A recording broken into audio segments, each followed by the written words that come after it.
Hello বন্ধুরা, কেমন আছো সবাই? আশা করি সবাই ভালো আছো। আমি খুব ভালো। দেখো আজকে আমার বাড়ি দেখো, আজকে বানাবো শীতল বড়া বানাবো কুমড়োর পাতা দিয়ে। এই দেখো কুমড়োর পাতাগুলো গাছ থেকে পেড়ে আনলাম।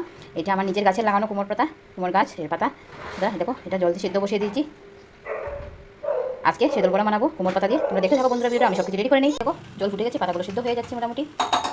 শীতল, পেঁয়াজ, রসুন, কাঁচা লঙ্কা সব রেডি করে নিয়েছি। এটা তার মধ্যে এখন এগুলো রেডি করবো কেটে উঠে।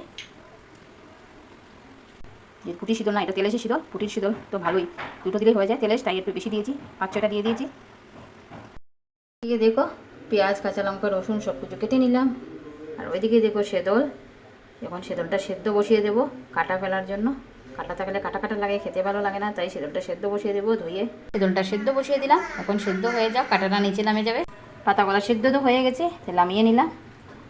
এখন শীতলের চাটনিটা করব, এরপর একটা করে পাতার মধ্যে পড়ো। তোমরা দেখতে থাকো। শীতল সেদ্ধ হওয়ার পথে জলটা সেদ্ধ হয়ে গেছে, এখন উপর থেকে ছেঁকে জলটা দেবো। আর ওইদিকে দেখো কড়াইটা গরম হয়ে গেলে তেল দিয়ে পেঁয়াজ, রসুন আর কাঁচা লঙ্কা ভেজে নেব। এদিকে দেখো কড়াইতে তেল দিয়ে দিয়েছি, কম তেল দিয়েছি কেন সেদলটা বানানোর সময় কম দিয়ে, তো কম তেল হবে ততই বেশি টেস্টি লাগে। এদিকে দেখো ছেড়ে দিলাম, এখন হলুদ নুন দিয়ে দেবো। হলুদ নুন দিয়ে দিলাম, এখন নাড়াচাড়া করবো।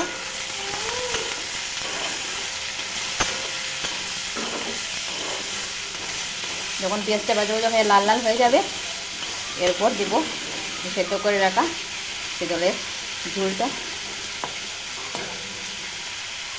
দেখো বন্ধুরা পেঁয়াজটা কীরকমভাবে মজে যাচ্ছে, দেখো। এর মধ্যে অল্প একটু লঙ্কা গুঁড়ো দিয়ে দেবো। পেঁয়াজটা যখন পাতলা পাতলা লাল হয়ে যাবে, এরপর সেদলটা দেবো। কেননা সেদলটা দেওয়ার পরে ঝুলটা দেওয়ার পরে বেশিক্ষণ মোটামুটি শুকিয়ে গেলে ঝুলটা, এরপর না মানে বেশিক্ষণ ভাজা যাবে না, ওর দিকে তেতো হয়ে যায়। সেদল বেশি বাছতে হয় না, কম বেজে করতে হয়। অল্প একটু লঙ্কা গুঁড়ো দিয়ে দিয়েছি, দেখো একটু লাল হয়ে গেছে। এখন ছেড়ে দেবো সেদলের ঝুলটা। সেদলের ঝুলটা দিয়ে দিলাম, আর জল দেবো না। এই ঝুলটা শুকিয়ে গেলে এরপর নামিয়ে নেব। দেখো বন্ধুরা ঝুলটা শুকিয়ে যাচ্ছে, আরও অল্প শুকাতে হবে। একটু শুকিয়েছে, এভাবে নাড়াতে থাকতে হবে, নাহলে আবার শীতলটা নিচে লেগে জ্বলে যাবে। জ্বলে গেলে শীতলটা তেতো হয়ে যাবে, নাড়াতে হবে। শুকিয়ে যাচ্ছে,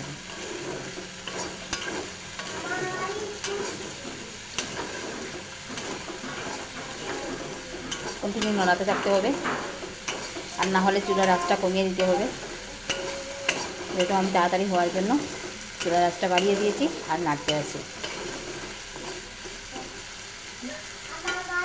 এখন হয়ে গেছে, এখন নামিয়ে নেব। দেখো নামিয়ে নিলাম। দেখো এখন চামচ দিয়ে একটু একটু করে ওই পাতাগুলোর মধ্যে দেবো।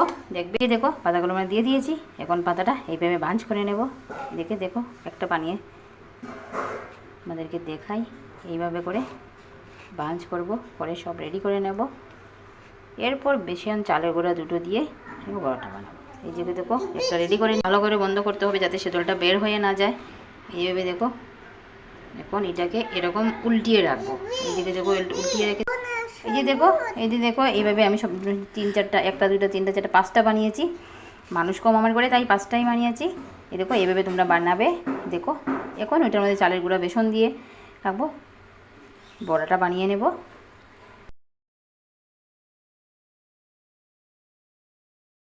দেখো বন্ধুরা কড়াইতে তেল দিয়ে দিয়েছি, আর ওইদিকে বেসন আর চালের গুঁড়ো পেস্ট করে ওই দেখো ওইগুলোটা এখন এইভাবে বেসন চালের গুঁড়োর উপরে দিয়ে দেবো।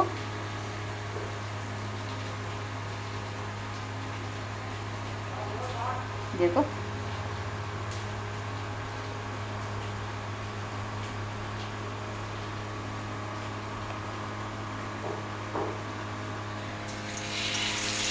এই যে দেখো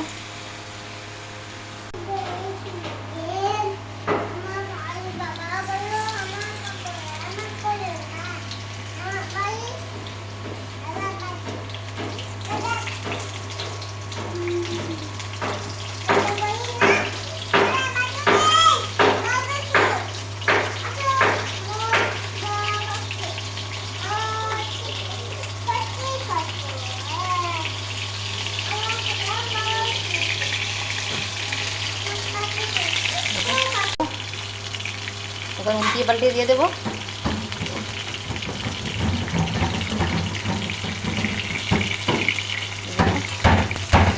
একদম চুলার আঁচটা কমিয়ে দিয়েছি, না হলে আবার জ্বলে যাবে।